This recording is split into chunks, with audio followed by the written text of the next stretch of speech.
आदिम तीर्थंकर प्रभु आदिनाथ मुनिनाथ, आदि व्याधि अग्रिम मिटे तुम पद में मम मात।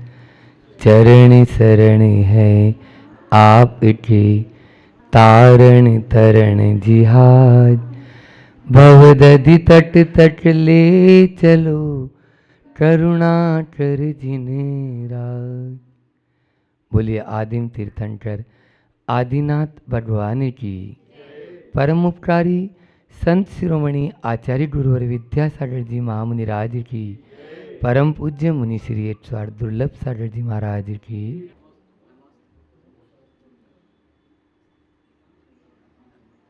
अमलाह गांव में बैठे हैं अपन लोग,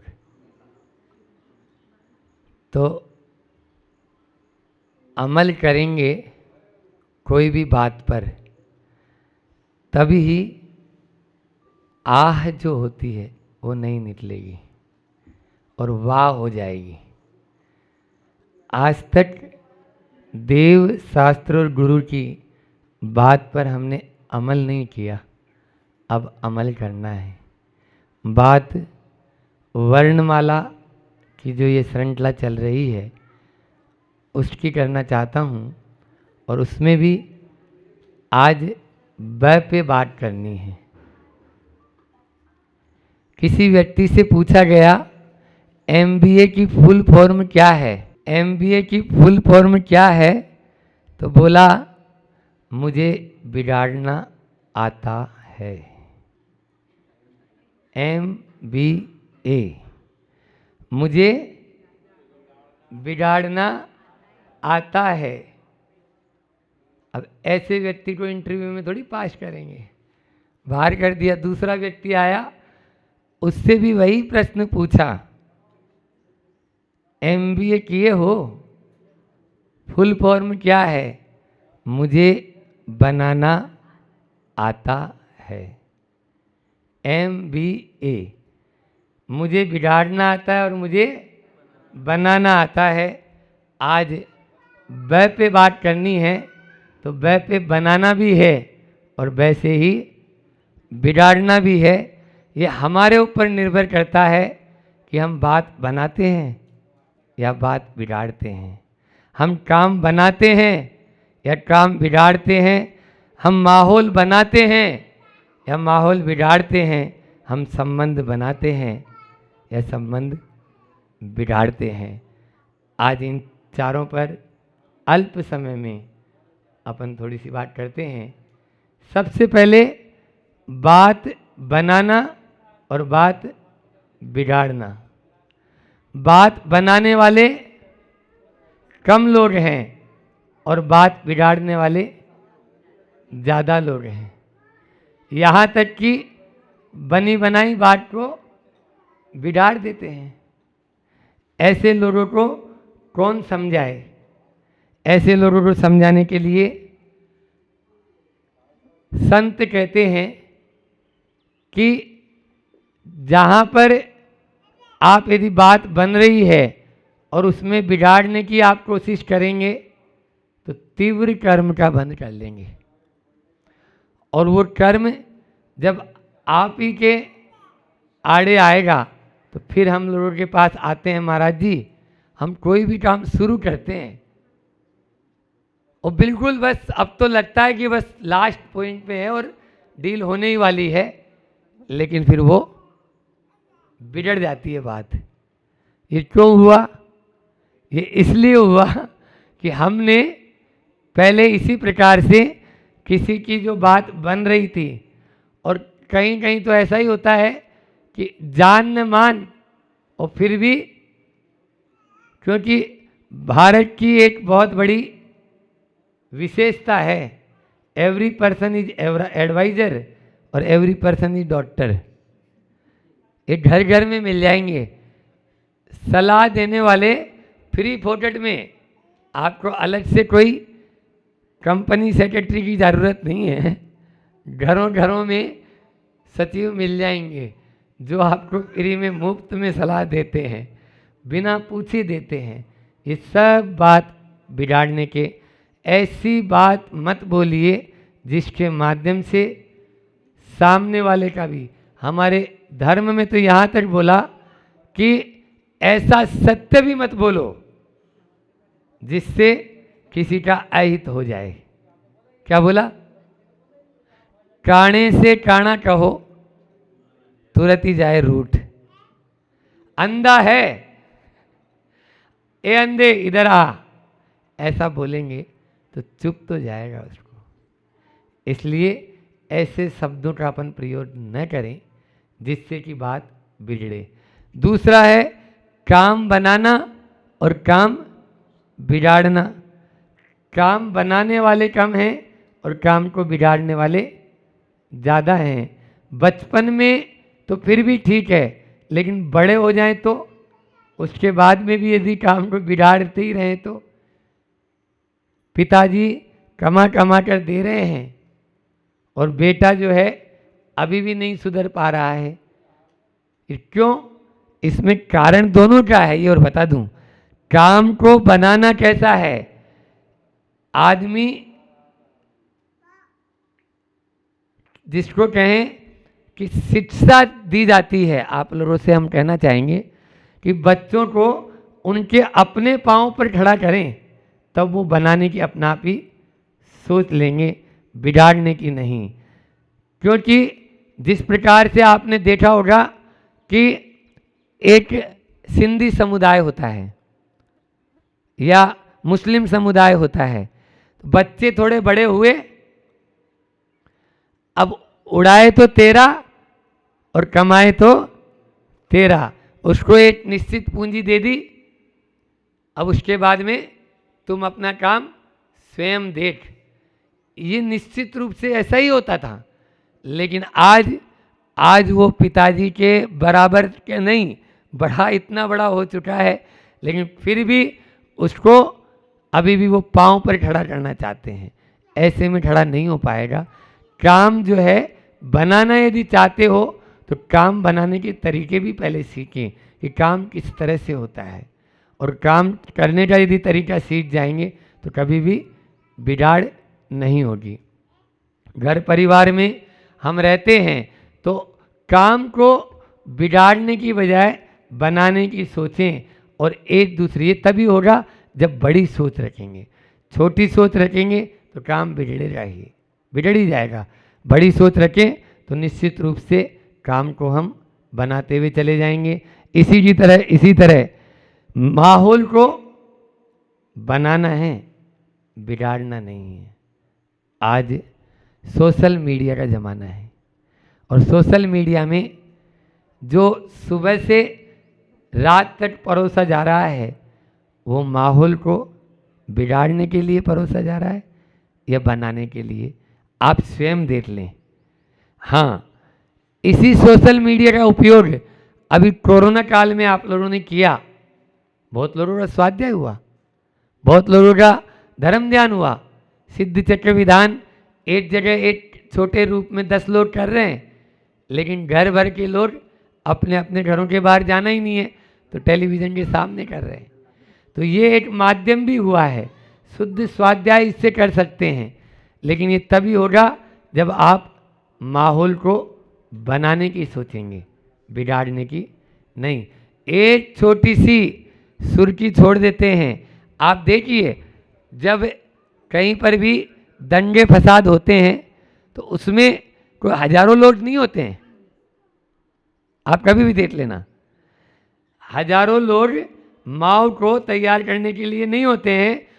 कुछ जैसे बोलते हैं ना, एक मछली पूरे तालाब को गंदा कर देती है, उसी प्रकार से होता है।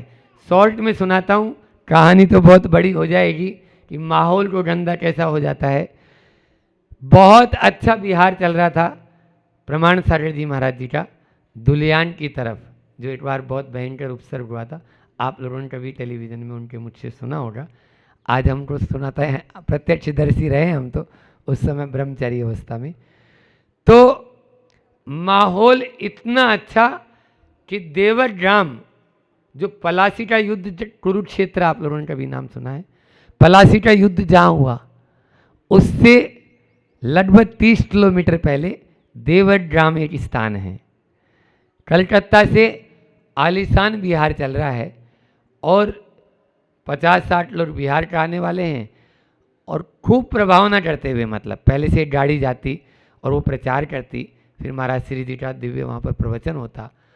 तो हिंदू गांव था देवड्राम और वहाँ लगभग 1000-1500 की जनता ने महाराज जी का प्रवचन श्रवण किया।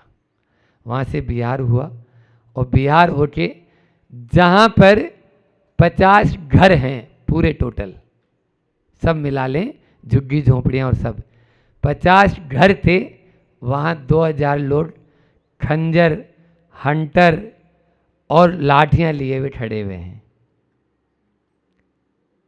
मतलब मौत सामने है और उसके अंदर में केवल मात्र, और उन्हीं लोगों में से कुछ लोग, उसी कौम के उन्हीं लोगों में से कुछ लोग बीच बचाव कर रहे हैं, जो उन लोगों को भी समझा रहे हैं। लेकिन युवा वर्ग था, सब बाहर से आए हुए थे और उन लोगों को एक ही था, नहीं इधर से नहीं जाने देंगे, इस तरह से करेंगे। लेकिन एक पुण्य कर्म का उदय और पारसनाथ भगवान की जाप करते हुए हम लोग धीरे धीरे धीरे धीरे उस पूरे मुंह को पार करते हुए चले गए। तो माहौल बनाने की सोचिए, बिगाड़ने की नहीं। मैं ये कहना चाह रहा हूँ, बनाना बहुत कठिन होता है और बिगाड़ना बहुत सरल। कोई सभा हो और उसमें एक व्यक्ति उठ के थोड़ी सी कोई बात इस प्रकार की बोल दे, तो उसको बोलते हैं रंग में भंग। रंग में भंग बोलते हैं, नहीं बोलते? अच्छा रंग जमा हुआ है, माहौल बना हुआ है और उसमें पूरा माहौल। एक संस्मरण याद आ रहा है सिंपल भैया को देखकर कि रेवती रेंज में हम लोग थे, 26 जून का समय, यही जून चल रहा है अभी, और इस समय बिहार होते ही है। आज जून ही है क्या?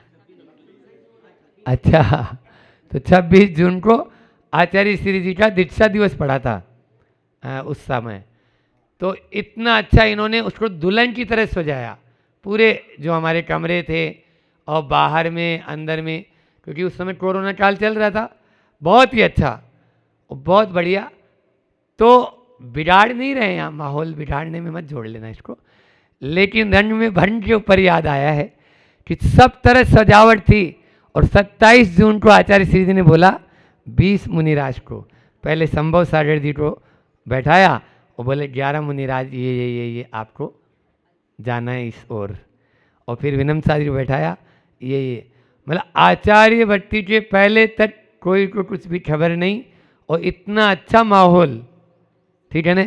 लेकिन जैसे ही गुरु जी ने बोला कि 32 में से 20 जाना है, 12 बचने हैं, अब क्या हुआ रंग में, अब वो जो सब सजावट है धरी रह गई और काट रही है। सारे के सारे एक एक कमरे को सजाया था इन लोगों ने, हर मुनिराज के कमरे को अंदर भीतर सजाया, लेकिन वो कुछ भी नहीं। तो ये है माहौल 1 मिनट में परिवर्तित हो जाता है, हो ही जाता है। घर परिवार में भी देखते हैं अपने ही सदस्यों के बीच में इस प्रकार का कुछ होते ही। तो माहौल को बनाने की हम सोचें, बिगाड़ने की नहीं। इसके लिए व्यापक सोच की ज़रूरत है और संबंध बनाने की सोचें, बिगाड़ने की नहीं। संबंध को बनाने में बहुत समय लगता है और बिगाड़ने में कुछ नहीं, थोड़ी सी देर लगती है। किसी ने सत्य कहा है कि बसाने की सोचिए, उजाड़ने की नहीं। क्या कहा? बसाने की सोचिए, उजाड़ने की नहीं। बनाने की सोचिए, बिगाड़ने की नहीं।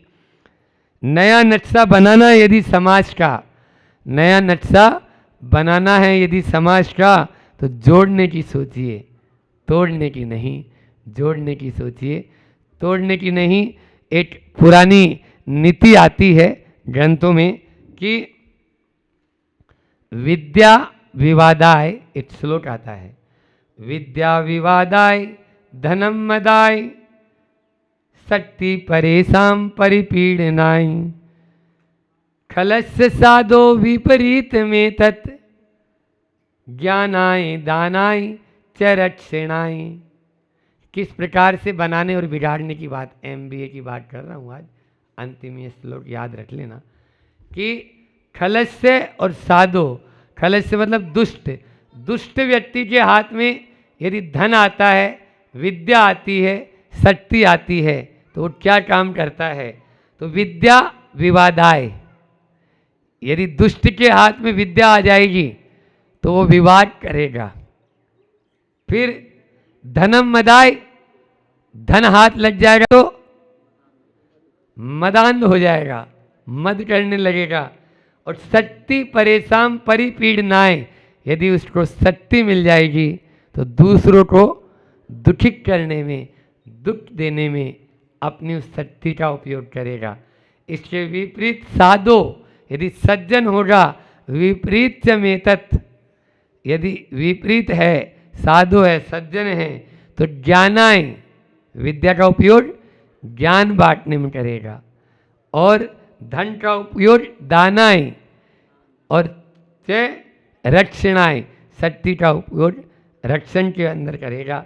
इसलिए हमें यदि शक्ति मिली है, धन मिला है और विद्या, यदि ज्ञान मिला है, तो उसका उपयोग हम काय में करें, दान में, रक्षण में और ज्ञान में, ज्ञान बांटने में करें, तो उसका उपयोग सही होगा।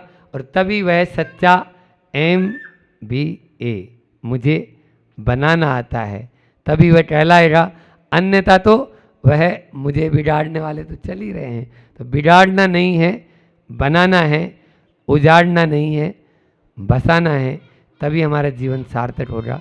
इतना ही रखते हैं, समय भी अपना पूरा हो चुका है। बोलिए अहिंसा परमो धर्म की, आचार्य गुरुवर विद्यासागर जी महामुनि राज की। जा वाणी के ज्ञान ते सूझे लोटा लोट, सो वाणी मस्तक नमु सदा दे तुम लोट। हे जिन वाणी भारती, जो तेरा शरणालय, सो पावे सुख चैन। देव बजू अरिहंत को, गुरु सेवा निर्जंत। दया धर्म पालो सदा, यही मोक्ष का पंथ। ये भाव थे। आगे आचार्य भगवान का संस्मरण, आचार्य भगवान का संस्मरण आपके सामने सुनाता हूं। सुनना है नहीं सुनना है? सुनना है, बहुत अच्छी बात है। महामनीषियों की बुद्धि जो होती है वो पदार्थगत नहीं होती है, वो पदार्थ को भूलकर मूल अर्थ की ओर होती है। जो महामनीषी लोग होते हैं वे वस्तु के बिना भी अपने अर्थपूर्ण कार्य को करने की क्षमता रखते हैं। वो उनके पर वस्तु से कोई मतलब नहीं। ऐसे दिव्य मनीषी जो जिन्हें क्या मतलब होता है, सिर्फ अर्थ की ओर ध्यान रखते हैं कि मेरा कार्य किसी तरह से भी हो जाए। ऐसे हम आचार्य भगवान थे जो कैसे हैं, वो परिग्रह को नहीं, उन्होंने अपने जीवन में अपरिग्रह को स्थान दिया है। किसको स्थान दिया है? अपरिग्रह। उनका जीवन कैसा है? अपरिग्रह रूप उनका जीवन है। एक बहुत अच्छा अपरिग्रह के विषय में एक बहुत अच्छा संस्मरण आपके सामने रखता हूं कि एक बार शाम का समय था और डॉक्टर अमरनाथ जी आए। डॉक्टर अमरनाथ आए और बीनावारा में आए और उन्होंने जो अरविंद जी सिंघई नेत्र चिकित्सक है उनको लेके आए और आचार्य श्री को दिखाने के लिए आगे हुए। तब आचार्य श्री के सामने उन्होंने कहा, आचार्य श्री जी ये आंखों के नेत्र के चिकित्सक है। बोले हाँ जानते हैं, अच्छे से जानते हैं इनको। तो आचार्य श्री ये इस भाव को लेके आए हैं कि आपकी आंखों को देखना है, इन्हें चेक करना है। आचार्य श्री मुस्कुराने लगे। अब आचार्य श्री से उन्होंने कहा कि नहीं आचार्य श्री, आज हम पूरी व्यवस्था से आए और आपकी आंखों को हम देखना चाहते हैं, सुना है आपको कम दिखता है। तो आचार्य श्री ने कहा कि जब मैं ब्रह्मचर्य अवस्था में था तो ब्रह्मचर्य अवस्था में मेरे को आई फ्लू हो गया था। तो आई फ्लू हुआ था, तब वहाँ पर मेरी उस समय आंखें चेक हुई थी, 40-45 साल पहले उस समय आंखें चेक हुई थी।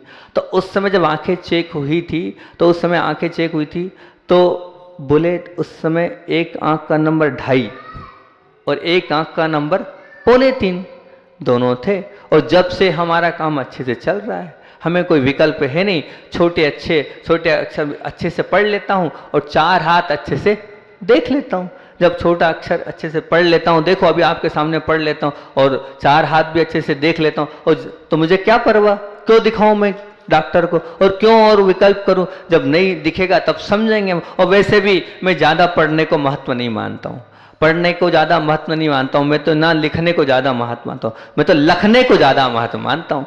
क्या? लखने को ज़्यादा महत्व मानता हूँ। और वैसे भी चिंतन का विशेष अगर हमारे जीवन में जोर होगा वही काम आएगा। पढ़ना लिखना तो बात की बात है, चिंतन बहुत जरूरी है। उस वक्त आचार्य श्री ने कहा कि सम्यक दर्शन की प्राप्ति भी देशनालब्धि के कारण ही होती हैगी। बताओ, लिखने से थोड़ी होती हैगी और पढ़ने से भी नहीं होती है। सम्यक दर्शन जब प्राप्त होता है तो उसमें देशनालब्धि ही होती है, ना लिखना होता है और ना पढ़ना होता है। और बड़े बड़े लोगों ने, फिर उन्होंने एक उदाहरण दिया कि बड़े बड़े लोगों ने चिंतन करके बहुत कुछ लिखा है। एक श्वेतांबर हुए हैं, प्रज्ञा चक्षु बोलते हैं उनको, अंधे हैं आंख से। क्या है?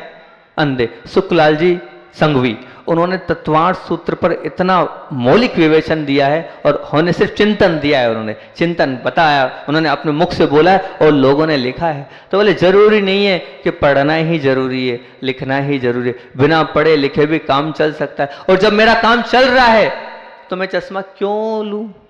मुझे आवश्यकता ही नहीं। अरविंद जी ने आंख देखी और देखने के बाद कहा, आचार्य श्री आप सत्य कह रहे हैं कि चश्मे को जब आप 4 हाथ अच्छे से देख लेते हैं और पढ़ने में भी आ रहा है। बोले हाँ, जितना मुझे पढ़ना उतना अच्छे से पढ़ लेता हूँ। तो ठीक है, बोले आपको आवश्यकता नहीं है चश्मे की, जबकि नंबर है फिर भी देखो, बिना उसके भी कैसी अपरिग्रहता के भाव हैं कि बिना उसके भी वो इतने साल से काम चला रहे हैं। अंदर से इच्छा होगी तो अपने आप काम चल जाएगा, नहीं तो जरा से में आपको चश्मा भी आवश्यकता पड़ेगी, और चाहोगे तो सब। फिर आचार्य श्री ने एक बहुत अच्छी काम की बात बताई।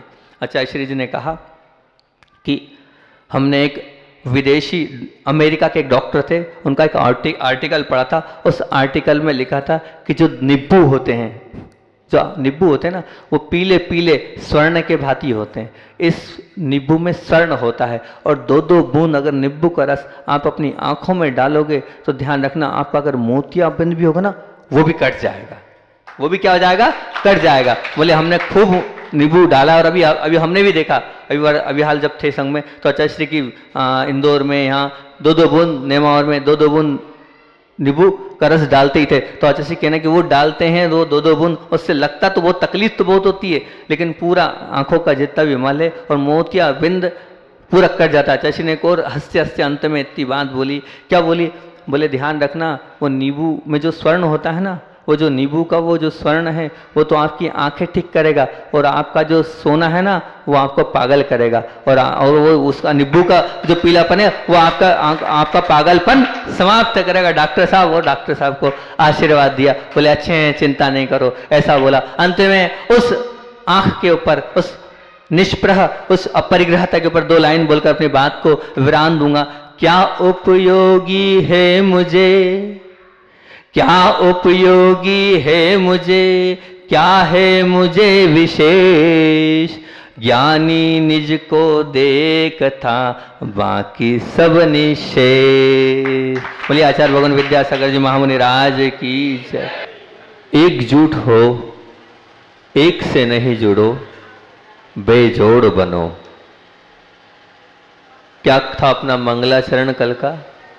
एकजुट हो, एक से नहीं जुड़ो और बेजोड़ बनो। ये परिवार की प्रवचन श्रृंखला अपन ने कल से प्रारंभ करी हैगी। उसके कल प्रमुख तौर से हमने स्वर्ग जाने के, स्वर्ग बसाने के और काय के नरक बसाने के 6 तरीके आपके सामने रखे थे कि घर को कैसे तो आप स्वर्ग बसा सकते हो और कैसे नरक बना सकते हो। स्वर्ग बनाने के लिए फिर से एक बार अपन उन बिंदुओं को देख लें कि जिस घर में लोग आपस में लड़ते ही रहते हैं, नहीं ये तो नरक का है कि स्वर्ग का है? नरक का है। तो जिस घर में लोग आपस में लड़ते ही रहते हैं वो कैसा है? उस नरक के समान है। जिस घर में सतत क्या चलता है, एक दूसरे के साथ क्या चलता है? नफरत का व्यवहार चलता है, वो नरक हैगा। एक दूसरे के साथ काट करने की कोशिश होती है, वो नरक है। एक दूसरे को नीचा दिखाने का कार्य होता है, वो नरक है। एक दूसरे को अपमानित करना, तिरस्कृत करना, प्रताड़ित करने का कार्य होता है, वह नरक है। हमेशा एक दूसरे के साथ कटुतापूर्ण व्यवहार होता है, वो नरक है। और जिसका स्वर्ग घर स्वर्ग जैसा हो, वहाँ क्या होता है? एक दूसरे के प्रति क्या होता है? सहयोग हो। जिस घर में परस्पर क्या हो? प्रेम हो। और किसी के बाहर जाने के बाद लौटने की बाट जोकते हो, और किसी की अच्छाई और उसकी प्रशंसा करने की एक परंपरा बनी हुई हो, और जरूरत पड़ने पर एक साथ जब खड़े हो जाते हो, कभी एक दूसरे का अकेला महसूस नहीं होने देते हो, और एक दूसरे के सुख, एक दूसरे के संभाषण कैसा होता हो? ऐसा होता हो मीठा संभाषण होता हो। वहाँ अपनी स्वर्ग की बात थी। अब इसी बात को और आगे अपन बढ़ाते हैं।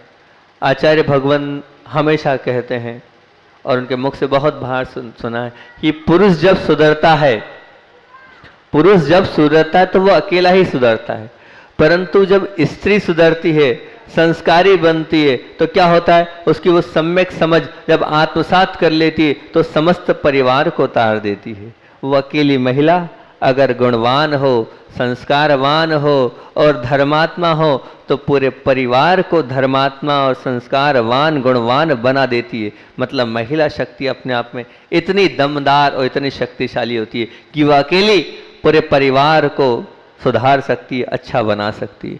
तो ये जो बातें हैं, ये महिलाओं को विशेष तौर से समझना चाहिए, क्योंकि महिलाएं आधारभूत है पूरे परिवार की और पूरे समाज की।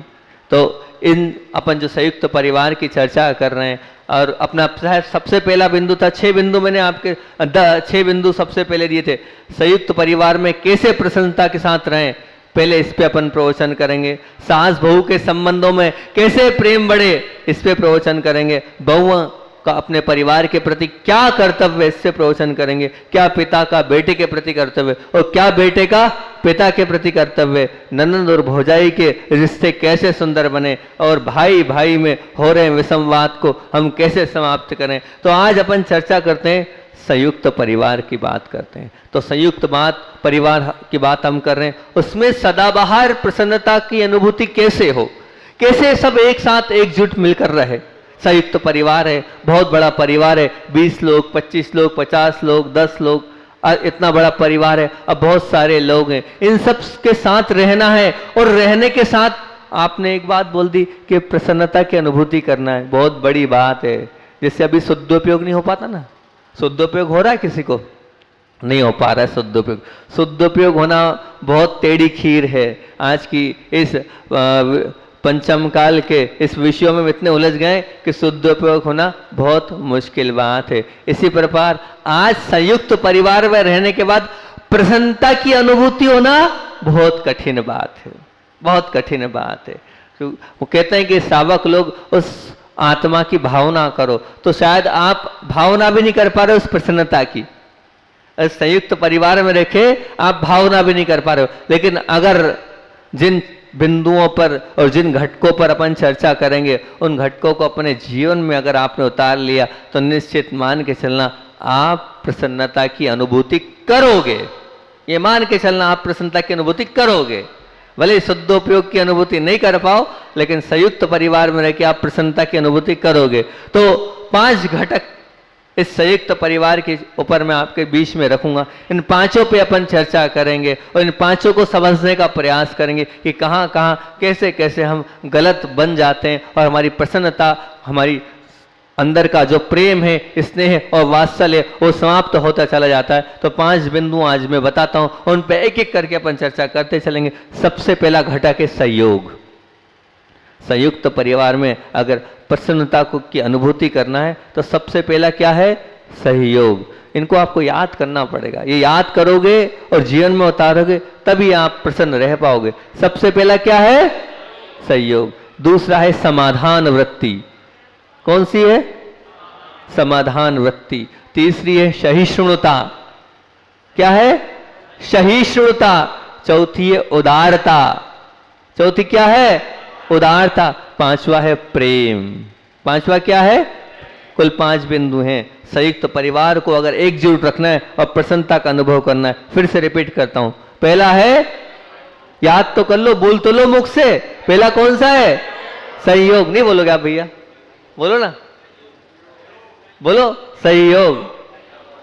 आपसे बोल रहे हम, मुंह से बोलो तो संयोग।